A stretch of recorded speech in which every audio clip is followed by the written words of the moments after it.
Pumalpak na. Heto ang inaantay ng lahat. Deserve panoorin to. Binulgar na si Lisa. Ayan, syempre itong balitang ating matutunghayan ngayon ay nagmula kay Banat Kapanig TV. At ito po ang inyong lingkod na si BT na magbibigay ng reaksyon at komento dito sa video na ating matutunghayan ngayon. At huwag na natin pagtagalin at sabay-sabay na nating panoorin ang laman ng video na hatid sa atin ni Banat Kapanig TV at bibigyan natin ng reaksyon ng balitang ito. Pasok! Ito ang balitang viral at trending ngayon sa mundo ng social media na dapat malaman ng taong bayan. Tila sadyang totoo ba talaga na ang lahat ng ito ay palabas lamang para lang pagtakpan ang mga kabalastugan ng gobyernong Ngagba ng Administrasyong Marcos tungkol sa maanomalyang flood control scandal na siyang tunay na nagpapahirap magpasa hanggang ngayon sa maraming Pilipino. Takin mo yung usaping flood control, tagal ng usapin na to.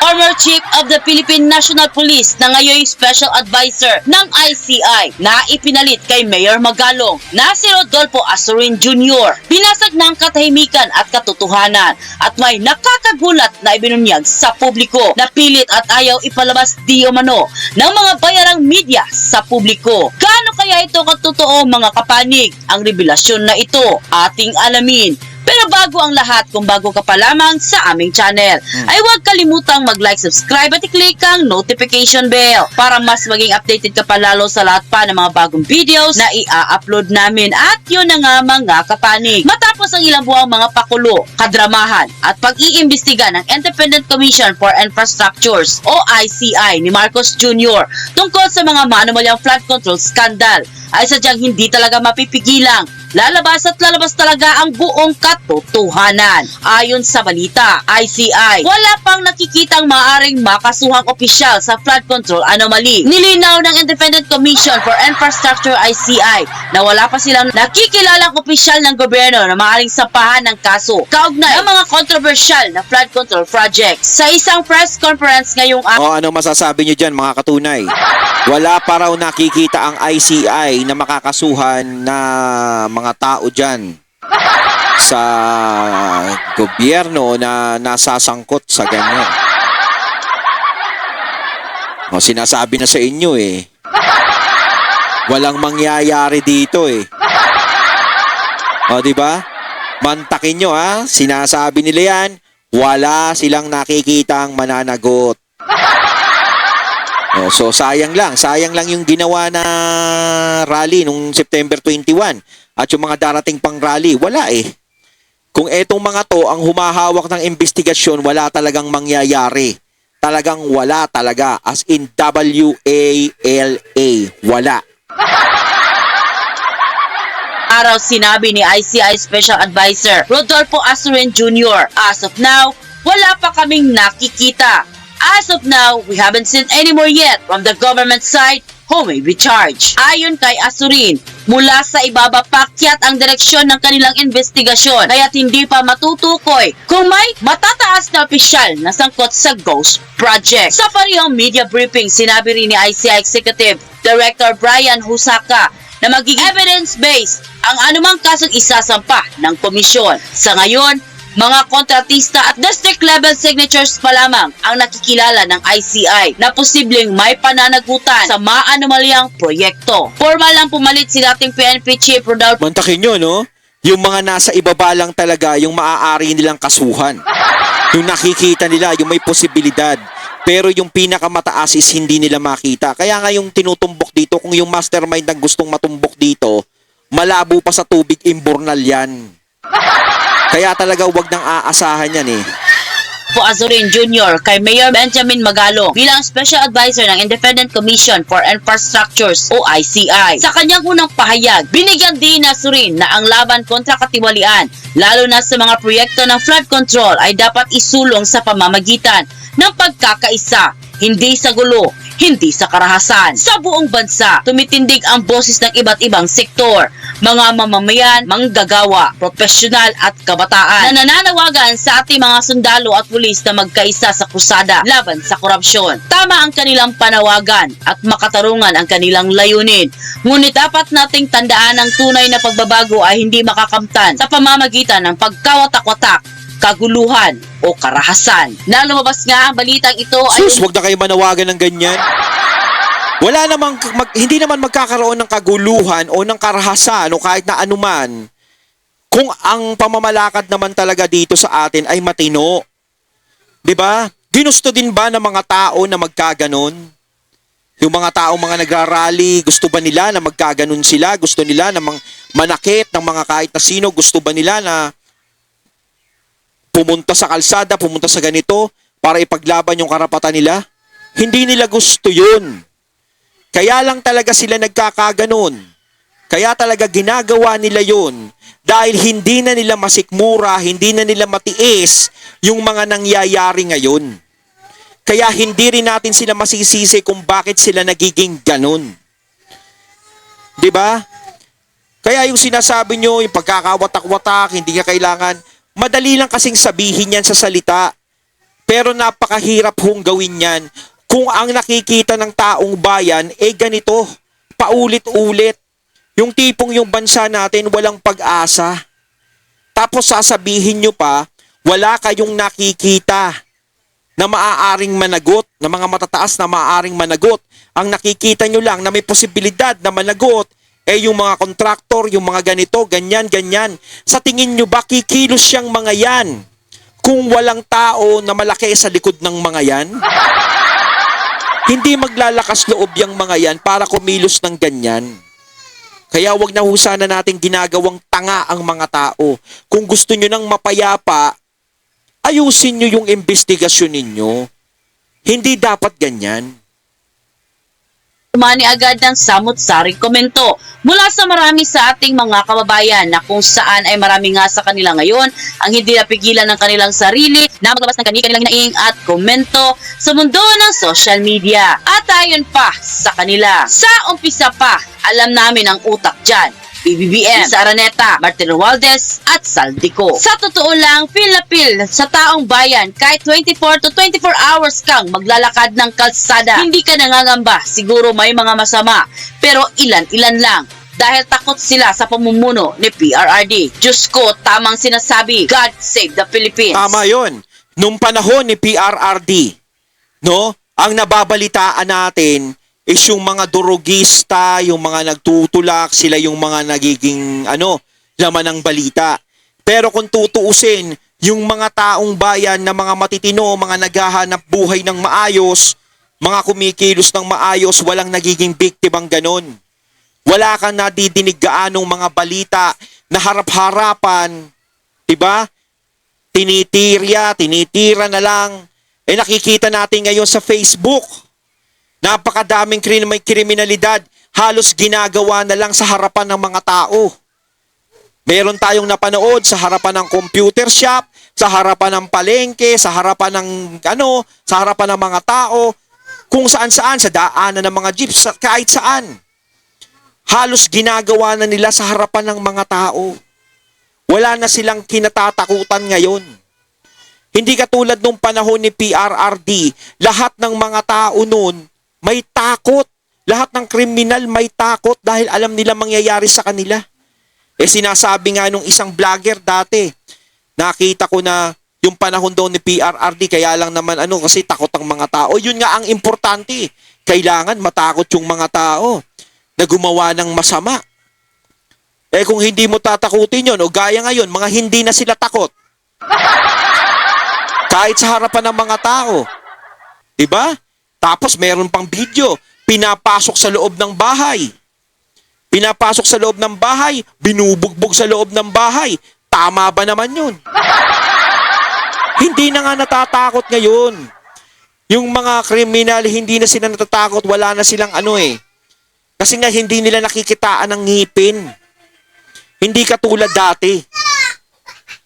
Kaya hindi pinapublic kasi itatago lang nila ang katotohanan. Sila lang ang nakakaalam kung sino ang tutumukin. Wala yan. May tinatago, may pinoprotektahan dyan. Talagang matindi ang suhulan. Pati CIDJ, AFP ay walang kibo. Walang aksyon. Ganon katindi ang mga pangyayari sa Pilipinas. Wala namang kwenta yung investigasyon na yan. Nagpagod lang kayo. Nililinis lang naman ang mga usapan. Bakit ganon kinampihan nyo na ang magnanakaw? Wala ang Pilipinas. Kawawa na. mas malakas pa ang kakampi ng kawatan. Boring po. And Tingnan nyo, talagang wala na talagang kwenta yung investigasyon na yan. Kita nyo sa Senado, yung Blue Ribbon Committee, gusto nang tumitigil na sa investigasyon. Ang pumalit, yung ICI. O, kita naman natin nangyayari, yung ICI talagang parang wala silang gustong papanagutin dyan. O, kaya sinasabi ko mga katunay, masakit mang isipin, talagang maghintay na lang tayo ng pagkatapos ng termino at magpalit ng administrasyon, baka magkaroon ng linaw yung lahat. Pero sa ngayon, kung aasahan natin, huwag tayong aasa. Si Bongo po pumalag dito po sa pandadawit ng ni Boying tsaka nitong daldalero. Ayan, syempre bago natin simulan ng video ito, nais ko nga pala magbigay ng credits dito sa boses at video na matutunghayan natin ngayon. Walang iba kundi si Badong Arateles. Syempre huwag niyong kalimutang suportahan ang channel ni Badong Arateles mga katunay. Pakibisita po yan at huwag niyong kalimutang mag-subscribe at mag-follow para maging updated po kayo sa mga vlogs and reactions na inihahatid sa atin ni Sir Badong Arateles at syempre sa mga balita ni Sir Badong. Pagpatuloy natin. Si Boy Tokis Dison. Tinotokis lang tayo niya ni Boy Tokis eh. Wala naman napapakulong, wala naman nagagawa. Boy Tokis lang. Tokis lang. Boy Tokis Dison. Boy Tokis. John Vic. Nagsoli po ng 500 million na insertion daw po sa PNP. Uy, hawak mo PNP. Bakit ka pumayag na may insertion sa PNP? Hawak mo yan. Yan po mga pag-uusapan natin. Pero bago yan, kung bago ka pa lang dito sa ating channel, mag-subscribe ka na. Dahil ito lang ang tanging channel na may kinikilingan, may pinapanigan. Una sa balita, huli sa impormasyon. Kaya ano pang hinihintay nyo? Pindot na, okay. Alam nyo po, ito si Vince Dison. Kaya to hinire? Dahil sa katotokis. Yung mabubwisit ka na lang makinig sa mga paliwanag dahil sa sobrang haba na sobrang kung ano-ano mga pinagsabi. Alam niyo walang katotohanan, basta dakdak ng kung ano-ano. Parang, sige, padaldalin mo lang. Wala naman po. Wala pa rin kahit na isa. Update po natin, no? Mula po nung nagsona, wala pa rin po kahit isang nakukulong. Ganyan po kalupit tong gobyerno. Ano po ba ito? Talagang wala ni isang nakukulong, wala ni isang nananagot. Grabe. Alam mo kung talagang may pangilang talaga, kung may kamay na bakal talaga, talagang maraming makukulong diyan. Kasi parang ang nangyayari ngayon, nagkukonsintihan eh. Kinukonsinti si ganito, kinukonsinti si ganito. Kunwari galit. Papakita galit na ganito, kailangan mapuksayan, kailangan aksyonan yan. Kumbaga malayo yung sinasabi sa ginagawa. Diba? Ine-expect nyo sa gobyerno, no? Ine-expect nyo ba na malulutas ng gobyerno yung pagnanakaw nasa panahon nila naganap? Yung attitude po yung hindi natin kayang tanggapin. Yes. Yung nagalit yung Pangulo tapos may nakulong kinabukasan, yun po siya may pag-asa. Pero yung nagalit ang Pangulo at nagsalita na kung hindi lang ako Pangulo, magrarally rin ako. Ano irarally mo? Sarili mo? Lalabanan mo sarili mo? Para kasi nga nangyari niyan for media lang. Para yung kunwari, yung mga, pasensya na doon sa mga vloggers, no, na iba, yung sa Facebook na napapanood natin, na kunwari nag-aaway sila, tapos for the content lang, parang ganon. For the content lang naman tayo. Parang yung nangyayari ngayon is kunwari galit ako. Ganto, ganyan, puksain yan. Pero wala namang nakukulong. Parang for the views, parang ganon, for the content. Parang ganon ang nangyayari. Kaya nga sinasabi ko kanina, malayo yung sinasabi sa ginagawa. Kaya tama yung sinabi ni Sir Badong, kung talagang pagkatapos magsalita nun, kung talagang merong makukulong, kayang-kaya talagang gawin. 'Di ba? Halos yung mga binanggit na mga kagaya ng mga binanggit na mga diskaya, binanggit na mga wala kang nakikitang nananagot eh. Kaya ito po yung mga bagong niya, panay tokis. Dito po ako bilib na bilib dito kay Boy Tokis Dison, no? Buhat po na naging sekretarian ng transportation, wala nang ginawa yan kundi tumukis. Wala po natatrabaho yan, daldal lang ng daldal. Ito po, iba't ibang pagkakataon, pakinggan nyo po itong tao na to. Ito po, sa loob ng isang araw, 3 po ang inatinan niya na tumutokis siya. All immaterial. Yan, pakinggan nyo lang po kung ano-ano pinagsasabi na lang. any allegation of needs to be taken to the end. To the end. This is our job here. Ang job here. Sino sabi Huwag kang- wala kang ginagawa. Gago, daldal ka ng daldal. Lalo na. Sarili ng Presidente nagsabi nun. So, immaterial yan. Sa trabaho ko o nakasama ko, immaterial. Kung saan ang ebidensya, at yun ang ginagawa namin ngayon together with you. We're already looking at, I think, look at the evidence from the previous administration. Wherever the evidence was, doesn't matter. Clarification.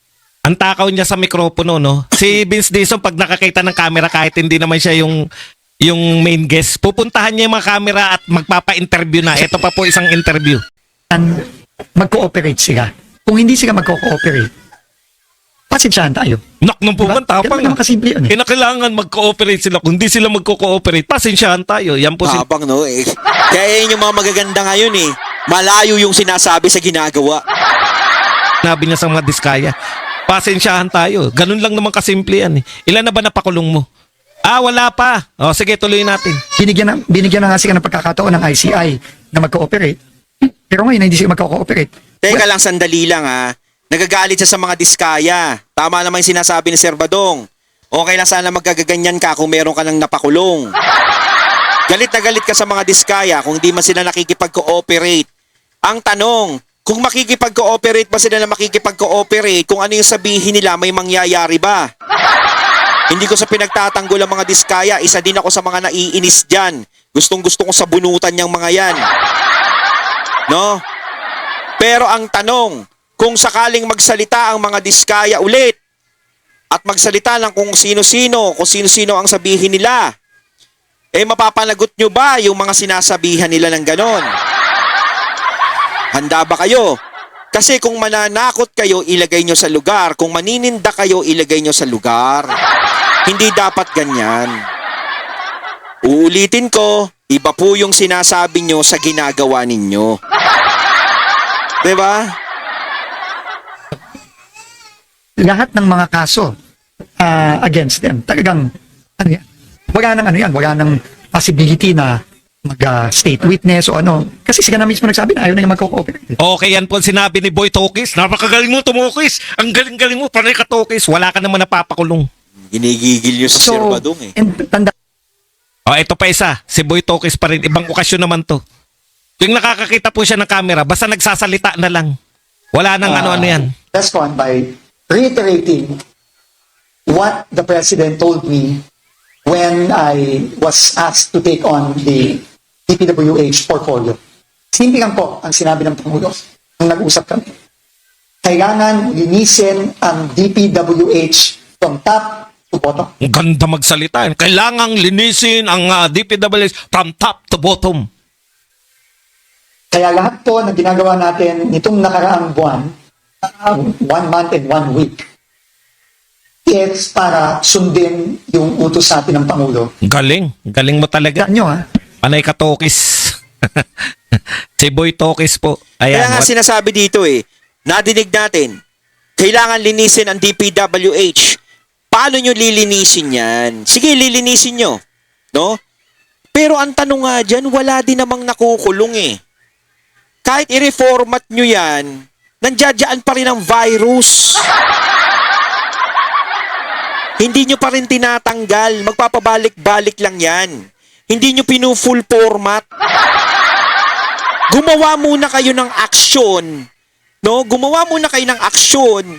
No? Naparusahan kung sino yung dapat managot. Mapa may posisyon o wala.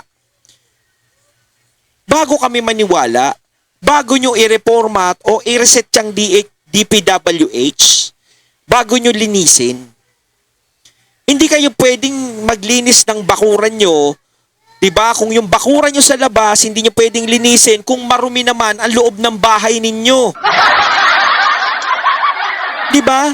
Napakarumi ng bahay nyo, tapos linis ka ng linis ng labas ng bakuran mo. Para ipakita mo lang na hindi makalat pero pagpasok ng bisita mo, sobrang kalat ng bahay mo. Parang ganun ba yung pinapakita nyo? Hindi dapat ganun. Kapag naglinis kayo mula sa loob ng bahay nyo hanggang sa labas ng bahay ninyo. Wala po nagagawa kundi mag-Boy Tokis. in fairness po, no, ibalita naman natin, may ginagawa naman po yung ICI. Tayo po, ihiramin lang po natin yung tokis ni ni Banat Bay. Pag maganda, pinupuri. Pag mali, binabanatan. Purihin naman natin yung ICI. In fairness po sa ICI, may ginagawa naman po sila. Ito po ito po ang ginagawa naman Sige ng nga. ICI. Ito po, news update.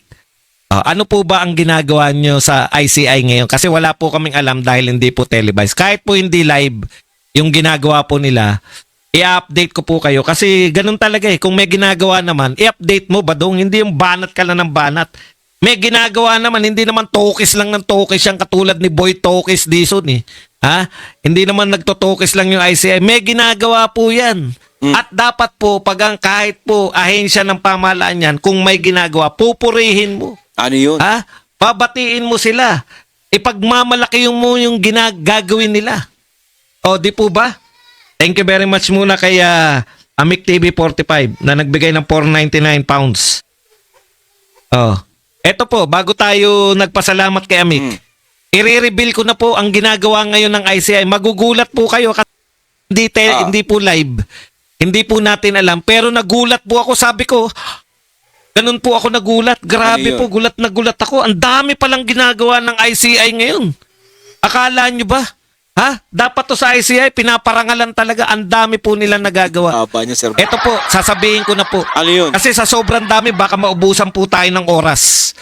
Iisa-isahin ko po yung ginagawa ngayon ng ICI. Talagang magugulat kayo. Sasabihin nyo na talagang itong ICI, sulit na sulit. Sulit na sulit po ang Akala ko, pera Sir ng Badong. gobyerno. Pero bigyan ko muna kayo ng background. Ano po?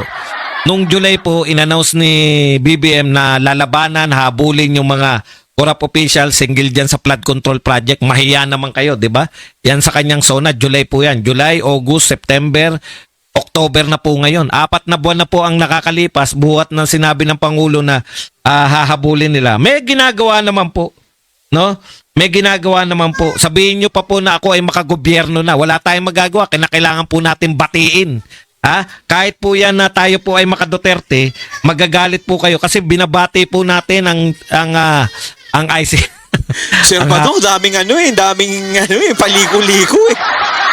Aba ng introduction mo ba do? Eto na po, sasabihin ko na po kung anong ginagawa talaga ng ICI. Kayo naman masyado kayo apurado. May ginagawa po at kinakailangan po talaga. Nagpa-presscon pa nga sa ginagawa nila. Oh. Nagpa-presscon pa po. Ibig sabihin, ilang oras po nilang diniscuss ito. Gusto niyo na po bang malaman? Ha? Kanina pa. Hindi, baka magulat po kayo. Baka Pa yan? pagbintangan niyo po ako na bumaliktad ka na babadong. Bakit ganun na lang ang Bakit ganun na lang ang papuri mo sa ICI Badong? Talagang parang bumaliktad ka na. Ganda po yung ginagawa nila eh. Eto po, sasabihin ko na po. Ha? Ang ginawa, eto po, bubuo ang Independent Commission for Infrastructure ng Technical Working Group kasama ang iba't abang ahensya na pa. Wala pa po sila nagagawa. Bubuo pala. Teka pala muna. Di ba kabubuo lang sa inyo? Ha? Dami-dami nilang plano. Yun lang pala sasabihin mo, Sir Badong, ha? Kumbaga, dami nilang plano. Wala pa nga silang nagagawa. Alam ko kaya kayo binuo para mag-iimbestiga kayo. Ngayon may binubuo pa rin kayo na Technical Working Group. Ha? Ibig sabihin, wala. Pinoproblema na nga namin eh. Redundant na nga kayo eh. Yung ICI eh. 'Di ba? Redundant na nga kayo dahil wala naman pong silbi yung ginagawa ninyo, no? Tapos bubuo pa kayo ng Technical Working Group kasama po yung iba't ibang ahensya. Panibago na naman. So meron na pong nag-iimbestigang NBI, meron na pong DOJ, meron na pong ombudsman, nagtayo pa po ng ICI. Tapos maghihintay na naman kami. Wala pa po resulta. Bakit? Bumubuo pa lang kami ng Technical Working Group eh. O, ano Kumbaga, po? hindi pa tapos, no? Kapag puro na lang simula yung ginagawa nila, walang katapusan. Nahitan na natin buhat nung nagtayo yung ICI. Ang naisipan po ng ICI na para po kami makapagtrabaho ng maayos, ay kinakailangan natin bumuo ng isa pang organisasyon within sa ICI. Ito po yung technical working group, anak ng tinapay naman. Hindi na po, tapos na po yung Ayaw panunungkulan na lang nila bumuo ng dance group. ni Pangulong Marcos. Ha? Panay pagbubuo pa lang ng grupo. Ang ginagawa nyo. Ayon, at ating natunghayan ng video na nagbula kay Banat Kapanig TV. At syempre natunghayan natin ang boses na yun ng video na yun na binigyan natin ng reaksyon na nagbula kay Sir Badong Arateles. Kaya mga katunay, anong masasabi nyo tungkol dito? Comment lang po kayo sa comment box. So once again, I'm BT and I'm out. Peace.